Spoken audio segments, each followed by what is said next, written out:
मोहम्मद मोहम्मद ये नबी में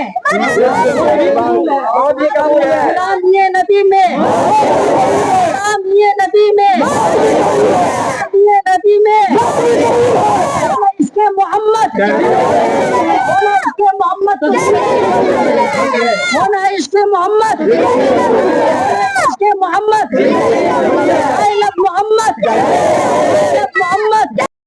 यूपी में एक जुलूस मोहम्मदी हुजूर सल्लल्लाहु अलैहि वसल्लम के बर्थडे के मौके पे जुलूस मोहम्मदी निकाला गया, जिसमें लोगों ने आई लव मोहम्मद का बैनर दिखाया। तो वहाँ पे कुछ लोगों ने फायर किया, कहा कि ये नई चीज है, बल्कि दर हकीकत ये कोई नई चीज नहीं है। और यूपी तो वो इलाका है जहाँ पे वहाँ के चीफ मिनिस्टर योगी कहते हैं कि ये मुल्क संविधान से चलेगा, शरीयत से नहीं चलेगा। तो यहाँ बताना ये मकसद है कि आपने ही कहा मुल्क संविधान से चलेगा, तो constitution of India article 25 giving freedom of every religion, यानी भारत का संविधान अनुच्छेद 25 तमाम भारतीयों को अपने धर्म के मुताबिक रहने की, अपने धर्म में आजादी देने की बात करता है। तो यहाँ पे हर किसी के पास आजादी है। तो फिर जब दूसरे समुदाय के लोग आई लव राम कहते हैं या आई लव शंकर कहते हैं, तो हमें कोई आपत्ति नहीं, क्योंकि हर एक को फ्रीडम ऑफ रिलीजन है, हर कोई कहे। तो अब कोई मुसलमान आई लव मोहम्मद कह रहा, तो इसमें भी किसी को आपत्ति नहीं होनी चाहिए ना। उसको लेकर आज यह कार्यक्रम किया जी हाँ, उसी को लेकर ये कार्यक्रम आज किया जा रहा है और ये मुल्क भर में कार्यक्रम हो रहा है, हर कोई जानता है। तो इस कार्यक्रम करके क्या मैसेज देना चाहते हैं तमाम यहाँ के बिहार सरकार या फिर देश के सेंट्रल मिनिस्टर को? सबसे इम्पोर्टेंट मैसेज ये है कि हमारा ये मुल्क जब 1942 में हिंदू मुस्लिम जब एक थाली में खा रहे थे ना, तो उस वक्त अंग्रेजों के जहन में ये बात आई कि नहीं, अब यहाँ पे इन लोगों के ऊपर राज नहीं किया जा सकता, क्योंकि अब सब एक हो गए, यूनाइट हो गए। और reality, this is the reality of our country, कि हम जब तक यूनाइटेड रहे, जब तक मुत्तहिद रहे, तो हम हमेशा एकदम आजाद रहे और हमारे बीच मोहब्बत रहा और हम डेवलपमेंट की सीढ़ी पे चढ़ते रहे। लेकिन जब से हम इंतशार नफरत में फंस रहे, तो कहीं ना कहीं आपस में मोहब्बत खत्म हो रही है, और मोहब्बत खत्म होने की वजह से मुल्क को बड़ा नुकसान हो सकता है। आपने एक आर्टिकल की बात कही जो संविधान में लिखा हुआ है, आर्टिकल पेज नंबर क्या है, आर्टिकल नंबर क्या है?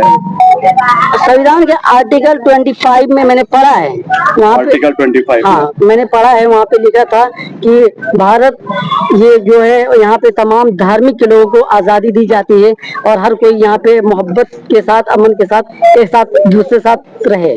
और यहाँ पे तो हम लोगों का भी काम है मोहब्बत फैलाए, अपने मुल्क को मोहब्बत की तरफ ले जाए और अपने मुल्क को कामयाबी की तरफ ले जाए। तो आपका कहना यह है कि यूपी में जिस तरह से FIR हुआ है वो कहीं ना कहीं गलत है, वो संविधान को झुटलाया जा रहा है? नहीं, यूपी में जो FIR किया गया यकीनन वो गलत तरीके से किया गया, विदाउट रिसर्च।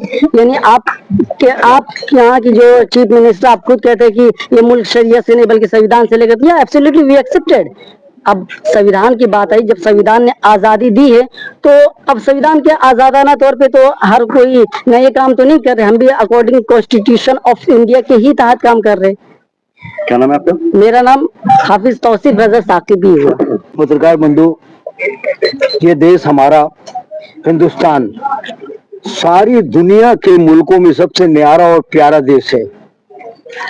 ये देश एक ऐसा है, आप देख ले कि कहीं किसी जगह के लोगों की नाक लंबी है तो लंबी है, सब लोगों की।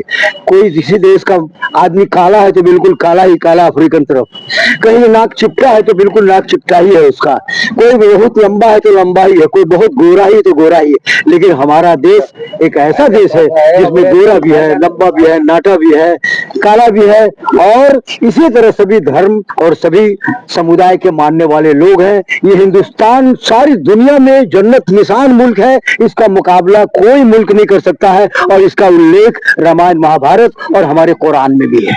और हमारे कुरान में यह भी जिक्र है कि तुम जिस मुल्क में पैदा होते हो उसकी वफादारी तुम्हारे ईमान का एक हिस्सा है। हम हिंदुस्तानी हैं और हिंदुस्तान से प्यार करना, उसके साथ वफादारी करना हमारे ईमान का हिस्सा है। लेकिन कुछ पाखंड लोग, कुछ नासमझ लोग जो गंदी राजनीति करके हम सब लोगों को आपस में भाईचारा का जो बात था उससे वो खत्म करके एक गंदे वातावरण में राजनीतिक की दुकान खोलकर राजनीतिक की रोटी सेकना चाहते हैं, जिसके चलते वो जो ऐसे लोगों में, दोस्तों मैं बता दूं कि आज भी इस वक्त जबकि माहौल में हमारे हिंदुस्तान में, बिहार में फिरका परस्ती का माहौल फैला हुआ है, लेकिन आज भी हमारे हिंदू दोस्त, पत्रकार भी, वकील भी और बहुत सारे लोग, उनके घर में अन्नप्राशन, उनके बच्चे का अन्नप्राशन हो रहा है तो मुझको, इस मुसलमान को लेके जाते हैं, पंडित जी पूरे पूजा करते हैं और पंडित जी पूजा हो गया, हमारे सर आए हैं, उनके हाथ से मेरे बच्चे के मुंह में अन्नप्राशन होगा। ये कितनी बड़ी बात है बोलिए। ऐसे इसमें अगर हम जुलूस से निकालते हैं, हम तो श्री रामचंद्र जी को भी हमारे यहाँ क्या कहा जाता है, इमाम हिंद, हिंदुस्तान का इमाम, तो हम तो नफरत नहीं करते, हमारा मजहब तो मोहब्बत करना सिखाता है। लेकिन ये पाखंडी लोग, हमारे नौजवान दोस्तों ने मोहम्मद साहब सल्लल्लाहु अलैहि वसल्लम के जन्मदिन के अवसर पर जुलूस निकाला तो उस पर FIR कर दिया गया। ये कौन सा धर्म है उनका? तो एक बात याद रखे, ऊपर वाला न हिंदू है न मुसलमान है, वो अलग अलग रूप में हम सब लोगों को अलग मुल्क में इसलिए भेजा है कि हम शांति का प्रतीक बने, शांति और सही तरीके जीने का आपको तरीका बताए। तो दोस्तों, जिन लोगों ने इस तरह का जो माहौल पैदा कर दिया, जिससे हम उनके शुक्रगुजार हैं, हम फिर भी उन्हें बुरा नहीं करते, क्योंकि हमारा मजहब हमें पॉजिटिव अमल करना सिखाता है। इसलिए कि कम से कम हमारे वो बच्चे जो सोए हुए थे कि मोहम्मद सल्लल्लाहु अलैहि वसल्लम कौन है, क्या है, वो लोग इसी बहाने जाग गए, उनमें ये बात इस्लाम का जोश पैदा हो गया, वो इस्लाम को जानने और सीखने और पसंद करने का जरूरत है। ये हमारे जो पत्रकार बंधु हैं, ये सब मेरे अजीज हैं, हमें इतना मोहब्बत करते हैं कि अब मैं अकेला पत्रकार मुसलमान था और हूँ, लेकिन फिर भी वो लोग हमको इतनी इज्जत सम्मान देते हैं कि अपना अध्यक्ष बनाए हुए संघ का। तो ये क्या है? ये हमारी हिंदुस्तान की मिट्टी की एक खासियत है, कैफियत है। इसलिए जो पाखंडी, जो नफरत करने वाले इंसान हैं, उन लोगों के लिए हम लोग प्रार्थना करें, दुआ करें, उनके खिलाफ नहीं, हम है किसी खिलाफ नहीं, हम अपने मौलिक अधिकार के अधिकार लेने के लिए जो संविधान ने हमें दिया है कि जलसा जुलूस, मीटिंग, अपने जज्बात का सही ढंग से शांतिपूर्वक हम प्रदर्शन कर सके। इसलिए peace be upon Muhammad, peace be upon Shri Ramchandra. सब इसलिए कि श्री रामचंद्र जी भी जो आए वो मनुष्य के रूप में अल्लाह ताला ने उसको एक शक्ल में भेजा, इसलिए उनको मनुष्य मत कहो, पुरुष मत कहो, इसलिए उनके साथ पुरुषोत्तम मर्यादा पुरुष कहो। तो हम तो नहीं नफरत करते हैं, लेकिन तुम भाई जो नफरत करने वाले लोग हो वो सब लोग नहीं है, चंद मुट्ठी भर के लोग हैं। इसलिए एक बात हमेशा याद रखिए कि ऐसा नहीं कि जो काम वो नफरत का कर रहे हैं हम भी जोश में और नफरत का बाजार बहाल करके सबको करने लगे। चंद गंदे लोग हैं, उनको अल्लाह ईश्वर उनको जो है बुद्धि दे, सतबुद्धि दे कि वो ये सब नहीं करे। और जहां तक मोहम्मद सल्लल्लाहु अलैहि वसल्लम की बात है तो मोहम्मद सल्लल्लाहु अलैहि वसल्लम हमारे ईमान है, हमारे रहनुमा है और अल्लाह के जो से भेजे हुए आखिरी नबी है, वो सबके नबी है, सभी धर्म के नबी है। इसलिए उनके लिए तो अपनी जान माल सब कुर्बान है, वो क्या हमसे जो पाखंडी लोग हमारा इम्तिहान लेंगे। इसलिए मैं इन्हीं शब्दों के साथ हिंदुस्तान के भविष्य